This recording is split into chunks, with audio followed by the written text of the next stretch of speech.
All right, so this is gonna be me talking about episode 7 of She-Hulk. I was gonna wait and do episode 8, but we're doing episode 7 instead.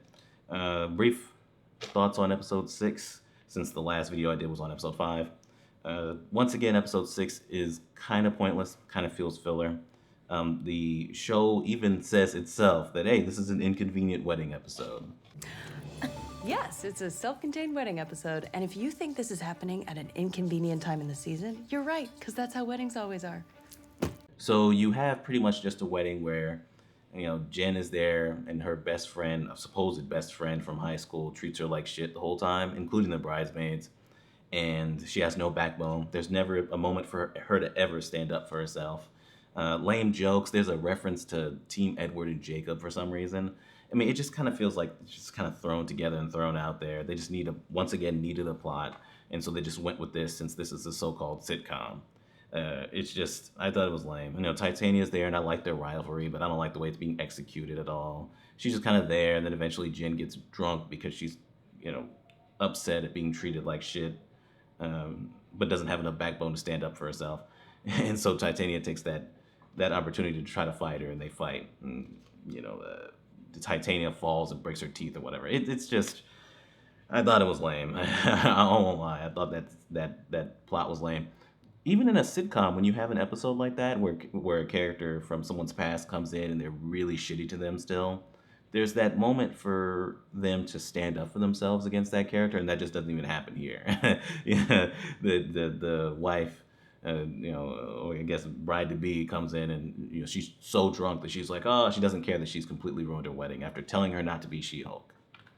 So there you go. And she meets that guy, nice dude. He's really interested in her. So of course that guy turns out to be trying to steal her blood, of course, because we don't really have decent men that much in this show, right? It's really lazy to where every guy has to be kind of an idiot or evil or gross or whatever, and that's what they're doing because it's a lazily written show. But anyway, we got Mr. Immortal. That's the other plot. There's so little going on in that wedding plot. They need a second plot to fill 20 minutes. So they got Mr. Immortal. He's there because he can't die, and the way that he gets out of his marriage is when things go wrong with a certain wife, he just fakes his death, gets back up, and moves on. And I guess she thinks he's dead. So he's been doing that for a while.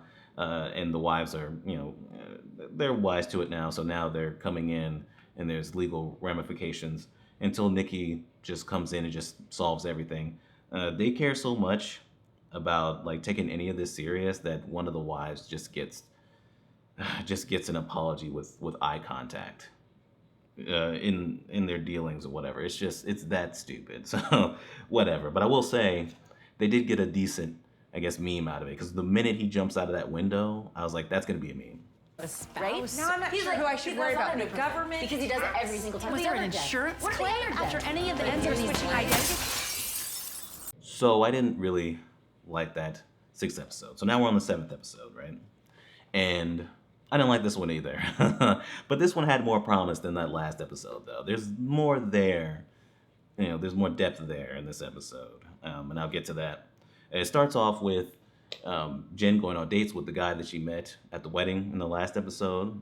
His name is Josh. Everybody knew and could tell that this guy was most likely, working for this other website. I didn't even mention it's Intelligentsia. It's like 4chan or whatever. They're trying to get She-Hulk's blood, and they're talking shit about her and putting sexist memes, I guess, on the website. And I don't know. That could have been clever, but the writing's not good. Not that good. So the guy, he goes on dates with her and things like that.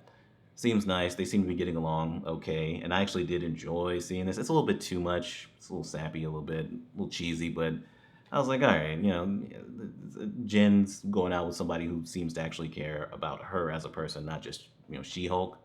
And so that's nice. Then they finally, after a couple dates, whatever, they hook up, whatever. And she wakes up, texts him, and for 3 days, he doesn't text her back. Relatable, right? People have been, I'm sure a lot of people have been ghosted before. I've been ghosted before.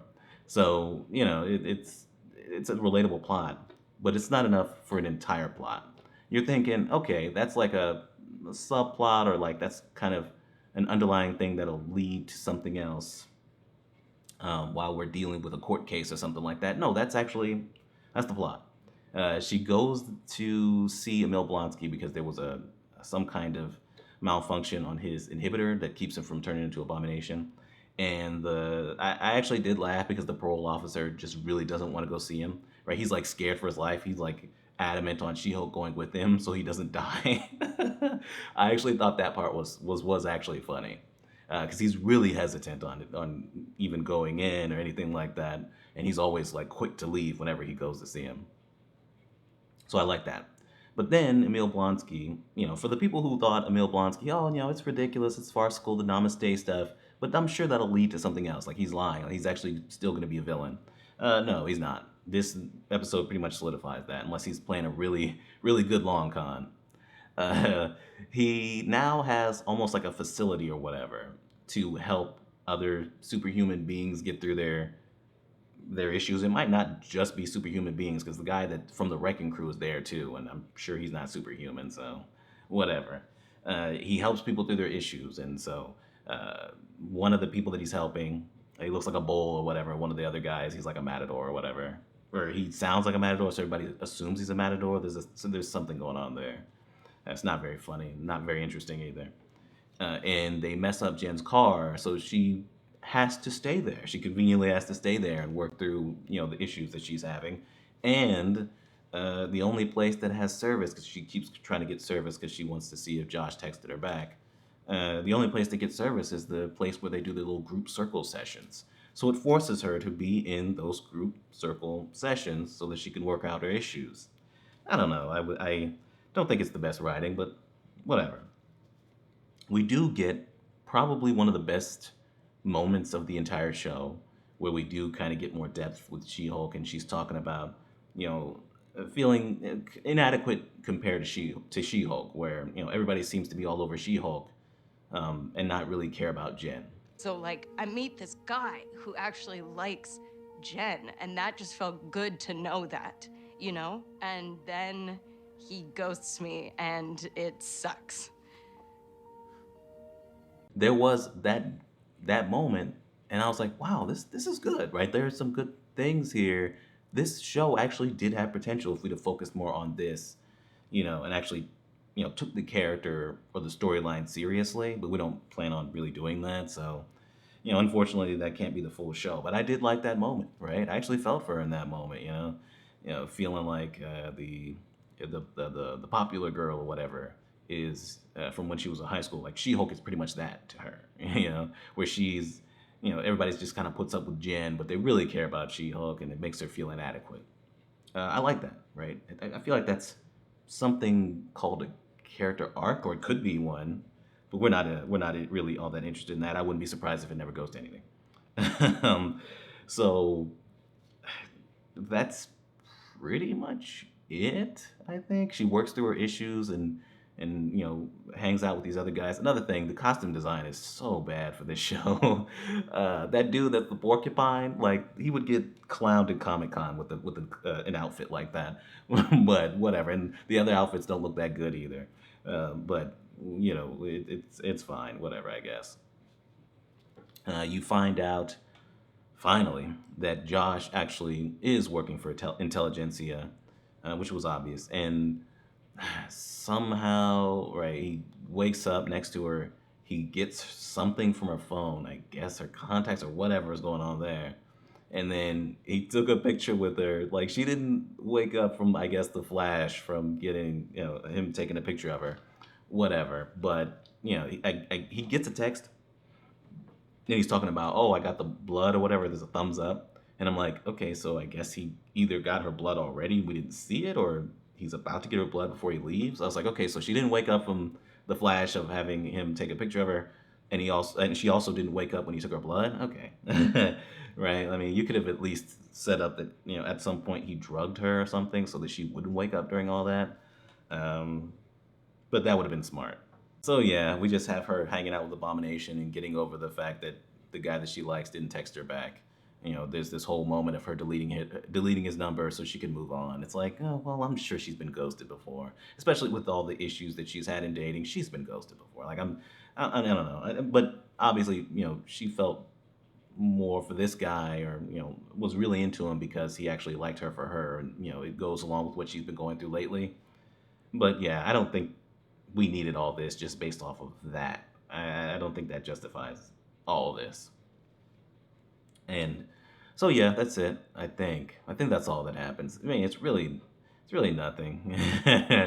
It's really nothing. But we are setting up the main villain and stuff like that. Once again, no Daredevil. I don't know. She's gonna be drinking at legalese, and Daredevil will just be there, I guess, and that'll be the setup for him being in the show, I guess, for the last two episodes. I guess.